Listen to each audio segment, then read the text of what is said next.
Do you want to look at any exercise and instantly know if it's good for muscle growth or not? Well, if your answer is yes, then you're in the right place. If you're new here, I'm the Ninja Lifter, and the reason I'm here is because I want to give other people the lifting advice I wish I would have gotten when I first started. Now that I'm done plugging myself, let's get into the real purpose of this video, which is exercise selection. If your goal in the gym is to get as much muscle as possible, you need to be selecting the right workouts. That's why exercise selection is so important. I know what you're thinking. I know this is not some bullshit top 10 workouts to do in the gym. I'm not a fan of that stuff. What I hope to do in this video is give you the knowledge to assess whether workouts are good for muscle growth or not. I hope by the end of this video you can look at any exercise and you can tell if it's good for muscle growth or not. Exercise selection comes down to four main things. Four things are muscle leverage, stability, acting tissue, and the ability to progressively overload. If you're currently freaking out because you have no idea what the hell I just said, that's fine. I would do the exact same thing when I first started as well. But I'm going to explain all four of those things in explicit detail right now. Starting from the top, we have muscle leverage.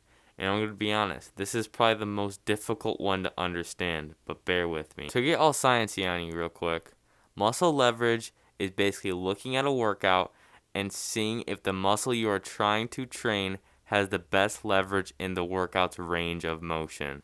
I know you probably don't have every muscle group's leverage and how it works best memorized, but you can look to other sources like myself for help to know. So, this basically means choose workouts that have better leverage for your targeted muscle rather than other muscles. One great example of this is the hex press and the dumbbell chest press. The hex press, which people think is hitting their chest, is actually hitting their triceps more, while the normal dumbbell bench press is a much better option for chest growth. Like I said, that one is a bit iffy, and it takes a little bit of time to gain that knowledge, but while you wait, you can look at advanced lifters like myself or other fitness influencers to help you. Alright, time to move on. Next up, we got stability. I'm sure most of you know what this means already, but I'll go over it anyways. Stability is how stable an exercise is. You're welcome. The reason stability is so important is because you need to be training to failure in every single exercise to maximize muscle gains. I'll explain how stability affects that now. For training to failure to work, to progressively overload your muscles, you need to be training the muscle you're actually trying to work to failure. The issue with non-stable exercises is they train other muscles and other stabilizers to failure, not the muscle you're trying to grow. For example, take bent over rows. There is good leverage for the back in this movement, but it has horrible stability. So, what will fail before your back is probably your stabilizers, your lower back, things like that, your core, your forearms, things like that, which means you can't train the back to failure on that movement. Instead of a bent over row, you should opt for something like a chest supported row so you can have that stability and take your back, the muscle you're trying to train, to absolute failure instead of your stabilizers and forearms and other muscles. Now, onto our third piece of criteria, which is acting tissue. I'm sure you probably have no clue what I'm talking about when I say that, so bear with me for a second. This means you should choose a workout that doesn't use a lot of tissue or other muscles. This basically means that you should choose a workout that focuses on one singular muscle and not big muscle groups or different muscle groups altogether. One example of a bad workout for this requirement is deadlifts, because deadlifts use a lot of acting tissue, which gives less muscle gains for all of the tissue involved. A good alternative to this is a chest-supported T-bar row, because it only trains one muscle group and doesn't incorporate a lot of tissue, meaning you get the most out of the gains in one singular muscle group. Quickly summarize this video for you. We have so far gone over 3 of the criteria for choosing a great exercise for muscle hypertrophy. The first thing we talked about is muscle leverage, which basically means, is the exercise you selected catering towards your muscle's main function? The second is stability, which means make sure the exercise you select is stable enough where you're training your actual muscle you're trying to train to failure and not things like stabilizers or outside muscles.